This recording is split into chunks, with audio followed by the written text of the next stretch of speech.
Assalamualaikum warahmatullahi wabarakatuh. Selamat siang, sore, malam semuanya. Di sini aku mau menjelaskan lanjutan dari sebelumnya water content. Yang kedua itu adalah book density. Jadi sebelumnya maaf ya kalau misal pada durasi selanjutnya aku akan lebih banyak ngomong nah atau jadi karena aku nggak tahu mau pakai kata penghubung apa. Ya gitulah intinya aku akan banyak ngomong nah atau jadi gitu. Uh, jadi jadi tujuan dari bulk density ini adalah untuk menentukan berat volume dan densitas tanah. Kalau misalnya aku membagi berat itu ada 4 jenis, yaitu berat volume, AC, jenis, dan juga butir. Ini cuman cara aku untuk mengingat-ingat aja sih. Jadi tadi kalau misal berat volume itu pasangannya dengan berat isi, supaya kalian nggak bingung aja. Lalu untuk berat jenis itu pasangannya dengan berat butir. Jadi berat volume atau berat isi inilah yang kita namakan sebagai gamma atau bulk density. Lalu untuk berat jenis dan juga berat butir ini nanti yang akan kita namakan sebagai GS atau specific gravity. Ini akan ada pada pembahasan selanjutnya setelah bulk density. Nah, untuk selain mencari berat volume, kita juga bisa mendapatkan nilai densitas tanah atau Rho. Ingat rumus dari Rho itu kan M per V, massa dibagi dengan volume. Begitulah. Jadi lanjut di sini, kalau misal aku bacain dasar teorinya, sifat fisik tanah tergantung pada jumlah ukuran dan komposisi mineral dari partikel tanah. Penting untuk diketahui untuk memperlancar penentuan bulk density. Dalam tanah terdapat sejumlah pori. Ruang pori ini diisi oleh air, udara, dan air. Seperti yang udah aku terangin pada bab sebelumnya, tanah itu kan kalau kita ingat nih, ini tuh harus kita pegang teguh selama dari awal sampai akhir lah pokoknya. Kalau tanah itu terdiri dari 3 bagian ini, yaitu adalah udara, ada air, dan juga ada tanah. Nah, udara dan juga air inilah yang namanya void atau pori. Di sini, ruang pori ini diisi oleh air dan udara. Air dan udara juga bergerak melalui ruang pori. Oleh karena berat tanah berhubungan dengan jumlah dan ukuran pori, maka hubungan ruang pori tanah perlu diketahui dalam analisis bulk density. Jadi kan berat tanah itu kan tetap berhubungan sama air dan juga udara yang ada di sini kan. Karena nggak mungkin kalau misal kita menghitung berat tanah tanpa adanya air dan udara. Kecuali itu adalah berat tanah kering, ya kan. Lanjut, berdasarkan uraian di atas, maka perlu diadakan percobaan tentang bulk density untuk mengetahui nilai bulk density. Sebab berat tanah berhubungan dengan jumlah dan ukuran pori, sehingga hubungan ruang pori tanah perlu diketahui dalam ini udah di atas ya tadi. Nah, terus segumpal tanah dapat terdiri dari 2 atau 3 bagian. Loh, ini kok 2 atau 3 bagian, sedangkan aku tadi bilang 3, itu kok bisa gitu kenapa? Jadi gini, kita harus baca tanah kering itu hanya terdiri dari 2 bagian, yaitu butir-butir tanah dan juga pori-pori udara. Jadi kan tanah kering itu adalah tanah yang udah di oven biasanya. Otomatis kan air yang ada di dalam tanah itu akan hilang. Itulah yang dinamakan 2 bagian aja. Tapi biasanya untuk udara itu, bukan biasanya sih, tapi emang udara itu nggak punya berat, atau W-nya akan sama dengan 0. Nah, lalu tanah yang jenuh juga terdapat 2 bagian, yaitu bagian padat atau butiran dan air pori. Jadi tanah yang jenuh itu adalah tanah ketika dia tuh kayak becek gitu loh. Intinya secara simpelnya itu tanah jenuh tuh tanah seperti tanah becek. Jadi kandungan airnya itu porinya itu terisi sepenuhnya oleh air. Ya nggak sepenuhnya sih. Jadi kan nanti ada yang namanya derajat kejenuhan tuh. Derajat kejenuhan itu ada dari 1 sampai 100. Jadi kita bisa menentukan derajat kejenuhan juga nanti. Berapa sih derajat kejenuhan dari tanah itu gitu. Ini misalkan kita tanah yang jenuh ini adalah kalau misal di sini misalnya tanah yang porinya udah terisi sama air semua, jadinya dia cuman 2 bagian. Lalu dalam keadaan tidak jenuh, otomatis tanahnya itu kayak normal-normal aja.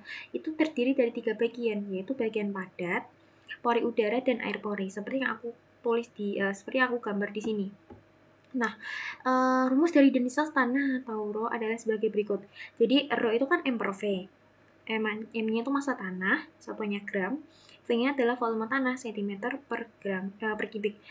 Lalu untuk gamma atau berat volume, jadi kenapa di sini gamma B? Gamma B ini tuh adalah gamma bulk. Gamma bulk itu adalah berat jenis dari tanah yang kita ukur ketika tanah itu masih asli. Atau gini ya, kita ambil tanah di lapangan, lalu kita uji berat jenisnya. Berat jenis, kita uji bulk density-nya. Nah, itulah yang dinamakan gamma bulk. Jadi, berat jenis dari tanah yang, bukan berat jenis, sorry. Jadi, berat volume atau berat isi dari tanah yang belum diapa-apain gitu. Jadi, gamma itu nanti akan dibagi menjadi beberapa. Ada gamma solid, ya, ada gamma solid, ada gamma dry, ada gamma water. Gamma water itu adalah gamma air, dan juga ada gamma bulk, ini gamma bulk yang kita cari. Lalu ada juga gamma sat, gamma saturation. Jadi adalah gamma ketika tanahnya itu jenuh. Ini kursornya nakal terus. Nanti ini ada pada pembahasan yang lain, pada pertemuan yang lain. Jadi di sini aku cuma mau menjelaskan tentang gamma bulk. Kurang lebih itu gamma bulk itu rumusnya adalah M dikali G dibagi dengan V. Sebenarnya rumus dari gamma itu kayak bisa begini ya, rho dikali dengan G. Secara simpelnya tuh bisa seperti itu. Jadi ketika kita udah mendapatkan nilai rho, kita bisa langsung kalikan gravitasi, yaitu sebesar 9,8. Atau kalau misal mau simpelnya 10, tapi lebih tepatnya kita pakai 9,8 aja ya. Tapi kalau misal kita belum dapat nilai rho-nya, ya udah kita cari satu-satu, M kali G dibagi dengan V, gitu. Itu adalah berat isi atau berat volume, satuannya kilonewton per meter kubik. Sekarang kita masuk ke dalam percobaannya. Nah, percobaan dari bulk density ini, kita itu memakai dua metode. Metode yang pertama itu adalah metode drive cylinder. Ini menggunakan metode drive cylinder. Lalu yang kedua adalah metode air raksa. Aku akan menjelaskan satu-satu dari yang metode drive cylinder terlebih dahulu. Jadi kalau misal metode drive cylinder itu adalah kita pakai yang namanya silinder seperti ini untuk melakukan pengujian bulk density. Ya kayak sesuai namanya aja sih. Drive cylinder berarti kita pakai drive cylinder. Kalau air raksa berarti kita pakai air raksa. Gitu. Gimana sih cara melakukan pengujian drive cylinder ini? Yang pertama itu adalah nggak usah ya, alat-alat bahannya nanti inilah mengikuti dari percobaan aja. Jadi percobaan yang pertama itu yang harus kita lakukan adalah menghitung diameter dan juga tinggi dari drive cylinder ini pakai jangka sorong. Tujuannya buat apa sih? Tujuannya itu supaya kita bisa mendapatkan nilai dari diameter dan juga tinggi drive cylinder. Soalnya kalau kita bisa ke atas lagi, rumus dari berat isi itu kan ini kan, M dikali G per V. Jadi kan kita perlu variabel V di sini.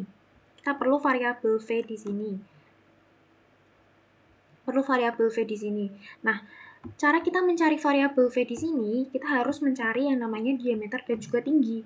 Jadi, kita ukur diameter dan juga tinggi dari drive cylinder ini.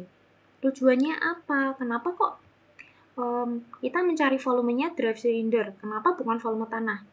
Nah, kita bisa lanjut ke selanjutnya ya. Nanti akan aku jelaskan kenapa kok seperti itu. Jadi setelah kita mengukur diameter dan juga tinggi drive cylinder, kita bisa menimbang berat drive cylinder itu sendiri.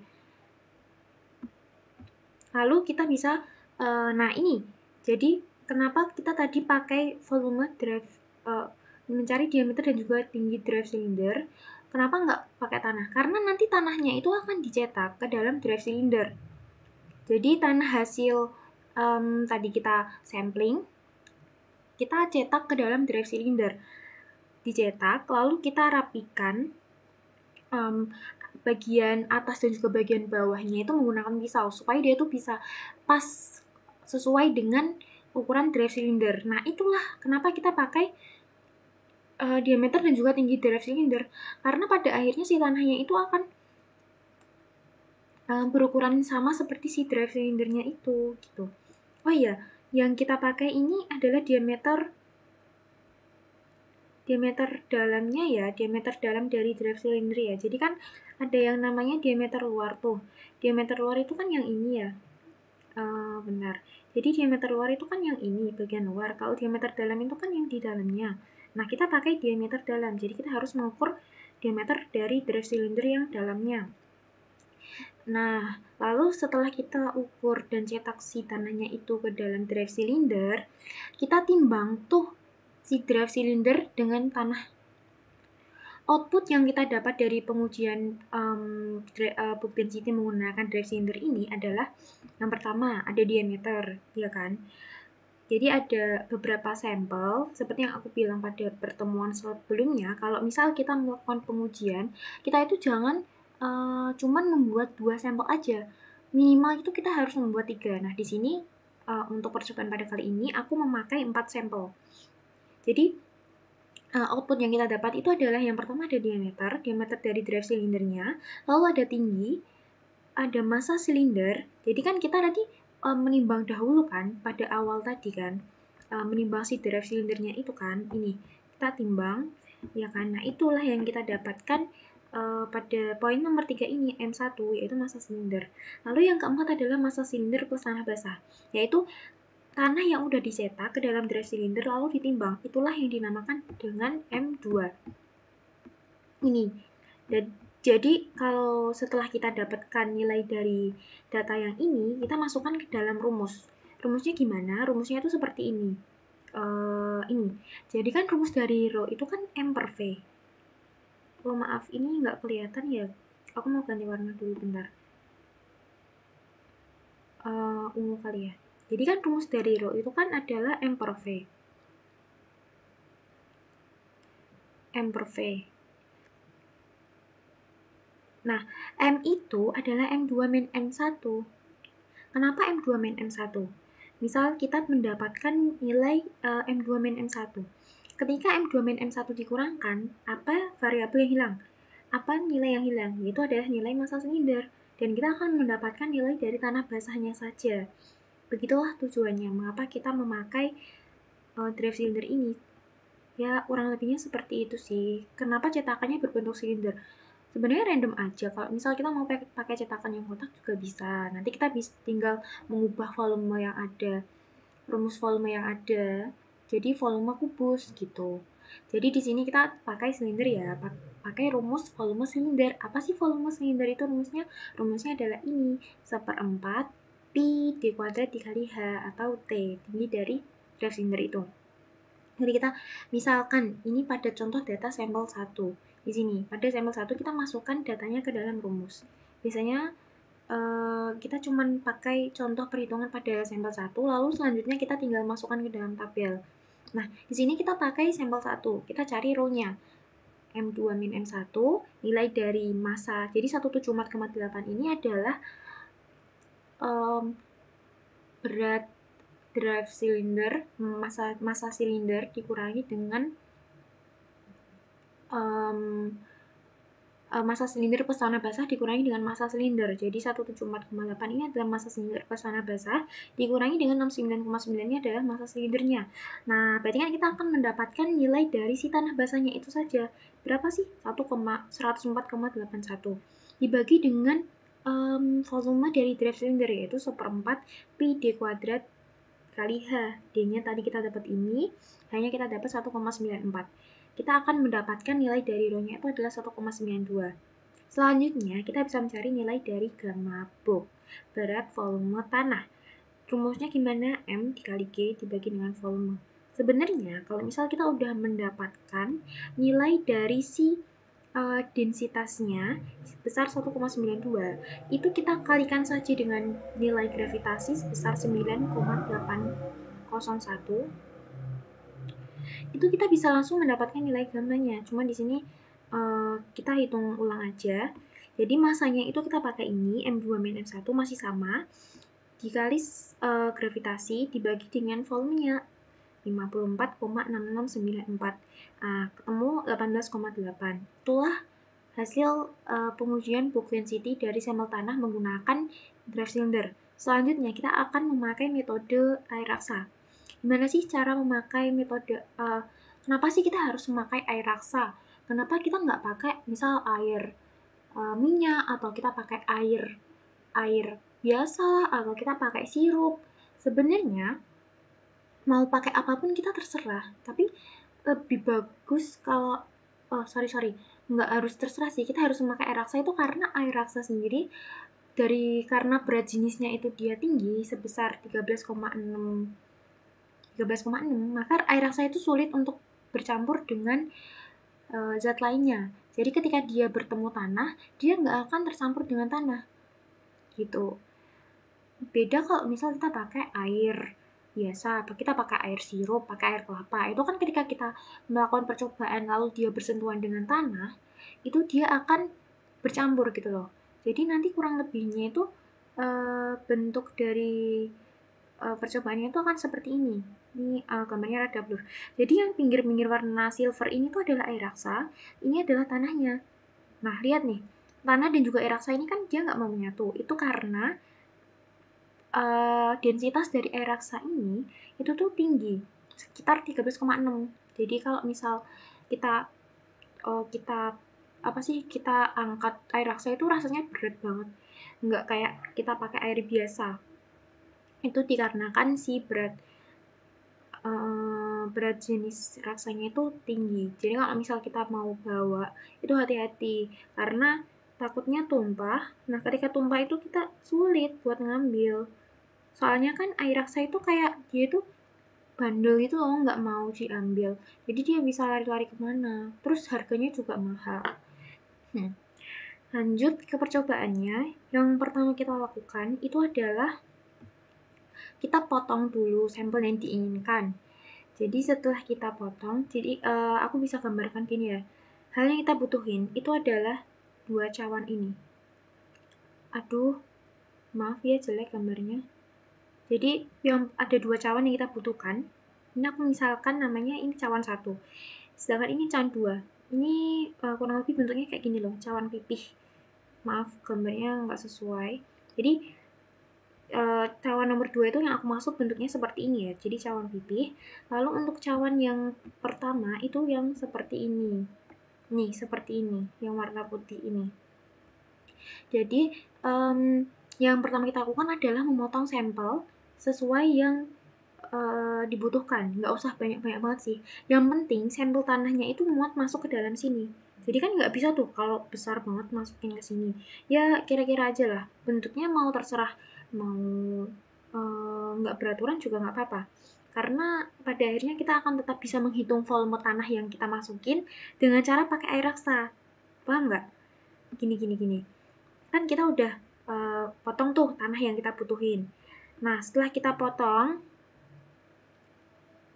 kita timbang dan catat beratnya. Jadi tanah yang kita masukkan ke dalam sini ini tadi, yang akan kita masukkan ke sini, itu kan kita potong lalu kita timbang dulu. Jangan dimasukin dulu. Kita timbang, kita catat. Setelah itu kita menghitung berat cawan pipih kosong dengan timbangan. Jadi cawan yang akan kita gunakan yang berbentuk pipih ini kita harus timbang dulu. Oke?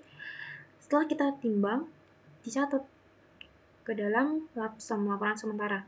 Lalu setelah itu kita bisa memenuhi si cawan nomor 1 ini pakai air raksa. Jadi ini kita tambahkan air raksa sampai benar-benar penuh, memenuhi.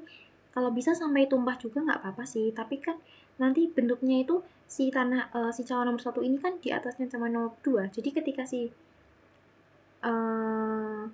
jadi nanti kita punya ini sejumlah 2 aja sih. Paham nggak? Coba ya aku ulang gini. Jadi kalau misal percobaan di ini tuh kita memakai 2 cawan pipih. Kenapa 2? Jadi ketika percobaan itu kan nanti si air raksa kan dimasukkan ke dalam cawan yang ini kan. Cawan yang bentuknya kayak cangkir kecil. Jadi ketika raksa dimasukkan sampai tumpah, tapi taruh ke dalam cawan yang pipih yang pertama. Oke? Setelah cawan kira-kira air raksanya ini udah penuh banget, bener-bener udah penuh sampai atas udah tumpeh tuh di sini, lalu kita pindahkan si cawan nomor 1 ini ke dalam cawan pipih kedua. Oke? Kenapa harus pakai cawan pipih lagi? Ya, supaya nanti ketika tanahnya masuk, lalu air raksanya ada tumpah lagi kan, kita bisa menghitung berat air raksa yang tumpah. Paham nggak? Oke? Jadi kan yang pertama, nanti seperti yang udah aku jelasin tadi. Lalu setelah itu, kita masukkan tanah yang udah kita timbang, udah kita potong kecil, lalu kita timbang, lalu kita masukkan ke dalam sini, ke dalam cawan yang kecil di sini. Jadi nanti bentuk dari si tanahnya itu kan di sini loh. Nah, gitu. Jadi setelah itu gini, kemudian dorong sampel menggunakan pelat kaca berkaki dorong perlahan. Jadi kan ketika tanahnya itu kita masukkan ke sini, biasanya tuh tanahnya tuh nggak mau tenggelam. Karena apa? Karena massa jenis raksa yang tinggi, betul. Jadi ketika massa jenis raksa yang tinggi dan dia nggak mau sama sekali bersentuhan dengan si tanah, nggak mau apa sih? Dia kayak benar-benar apa sih? Saking tingginya si berat jenisnya itu loh, dia tuh nggak mau bercampur dengan si tanah. Jadi yang harus kita lakukan adalah kita pakai yang namanya pelat kaca pipih. Pelat pelat kaca pipih gitu yang ada pinnya. Biasanya kita pakai si kecil-kecil bentuk 3 gini, lalu kita tancapkan ke dalam si tanahnya ini supaya tanahnya ini mau masuk ke dalam raksa gitu. Jadi kalau kita nggak pakai pelat kaca pipih ini loh, bentuknya itu akan kurang lebih seperti ini. Nih, ini adalah kaca pipih yang akan kita tancapkan ke dalam ini kita meratakan tadi ya sampai penuh belum sorry. Jadi ini seperti ini. Jadi kan ini ada tanah, lalu ini ada pelat kaca pipih. Lalu kita dorong sampai ada air raksa yang keluar. Kenapa sih kita sampai air raksanya itu keluar? Jadi kan tujuan dari ini tuh supaya kita bisa mendapatkan volume dari tanah yang kita masukkan ke dalam cawan nomor 1 ini. Nah, gimana caranya kita mendapatkan volumenya? Ya kita hitung pakai volume raksa yang tumpah. Ya kan? Volume raksa yang tumpah itu kan sama dengan volume tanah yang kita masukkan. Iya nggak sih? Masuk nggak sih logikanya? Gitu. Jadi, setelah kita mendapatkan raksa yang tumpah setelah kita tanahnya itu benar-benar udah masuk banget ke dalam si cawan nomor 1, kayak kita udah benar-benar mempepetkan dan gak ada lagi raksa yang tumpah. Kita timbang tuh berat raksa yang tumpah itu berapa. Oke? Nih, kita timbang pakai cawan pipih.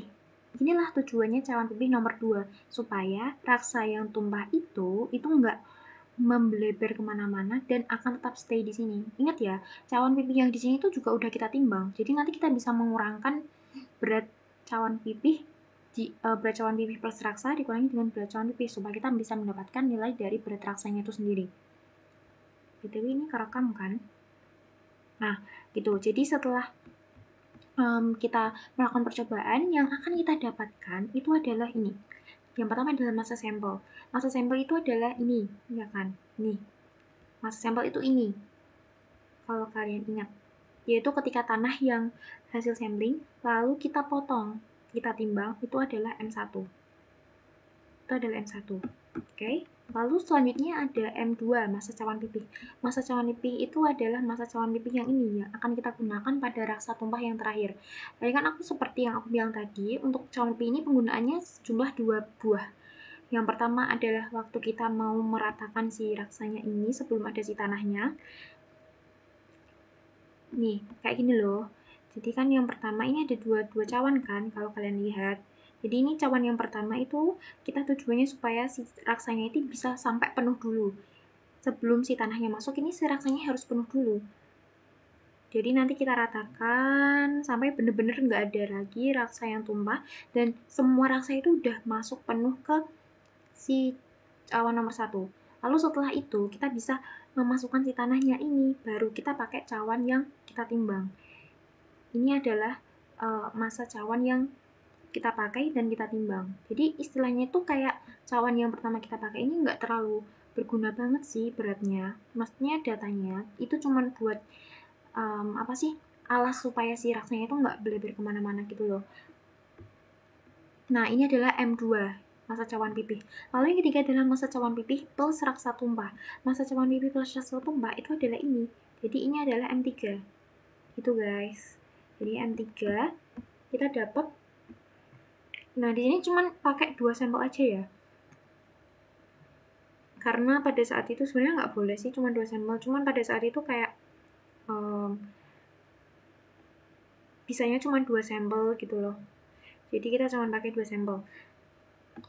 Lalu setelah kita dapatkan data dari pengujian metode air raksa, kita bisa masukkan ke dalam rumus. Rumusnya itu gini. Rho itu kan M per V, ya kan? Rho itu kan rumusnya M per V. Nah, M itu adalah massa tanahnya. Ingat, massa tanah yang kita dapatkan sebelum melakukan percobaan apa-apa itu loh tadi, yang kita potong terus kita timbang. Nah, itu adalah M. Lalu volume ini harusnya volume tanah kan, tapi apa hubungannya sama raksa-raksa ini? Nah, hubungannya sama raksa-raksa ini tuh gini.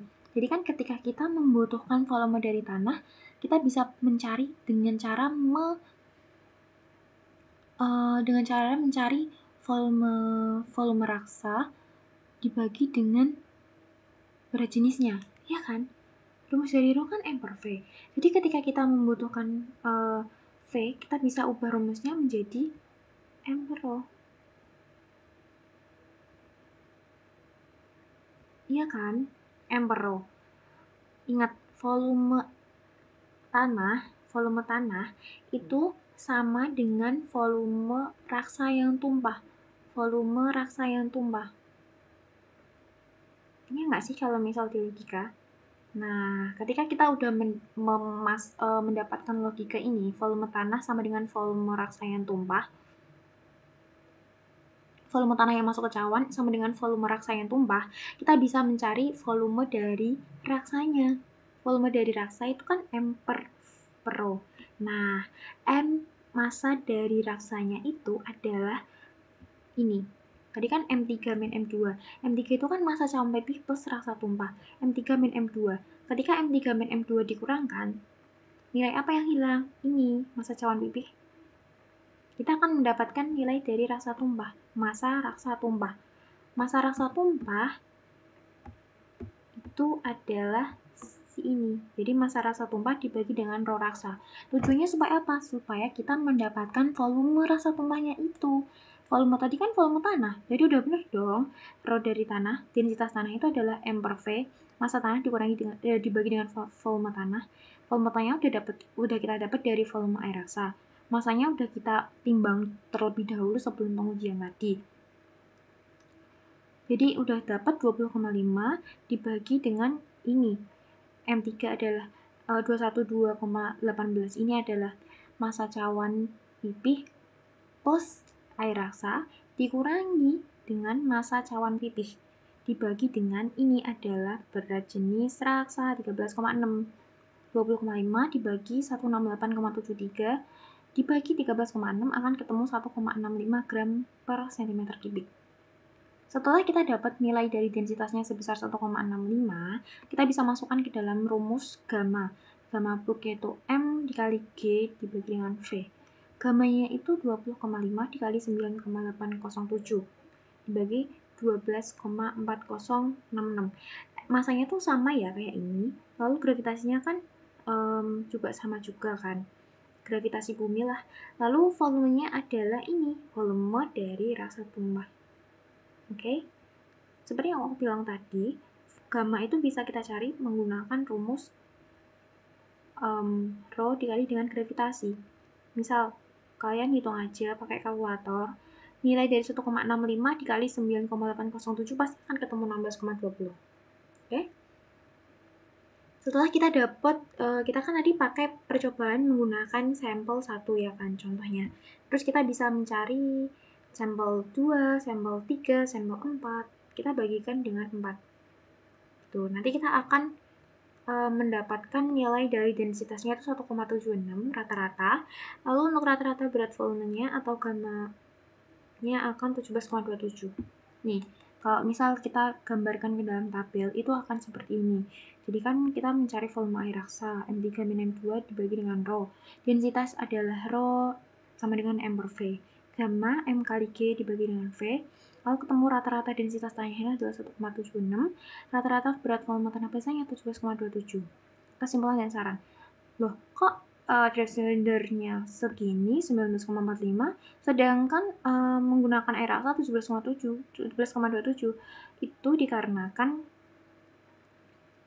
kenapa kok bedanya tuh sampai perbedaan berat volume tanah basahnya tuh sebesar 11,21%.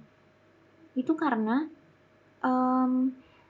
metode draft cylinder dan juga air asal ini pada saat percobaan yang praktikum aku itu tuh pakai jenis tanah menggunakan sampel tanah dari tabung yang berbeda gitu. Makanya kenapa nilai dari mereka itu kok bisa beda banget, padahal kalau misal dia dari tabung yang sama kan harusnya tetap sama. Jadi waktu percobaan itu tuh aku pada hari yang berbeda gitu loh. Jadi nilai dari gamanya itu bisa beda jauh itu karena sampel tabungnya itu berbeda, dari 2 sampel tabungnya berbeda gitu. Oke. Sekian penjelasan untuk density dari aku. Kurang lebihnya mohon maaf. Assalamualaikum warahmatullahi wabarakatuh.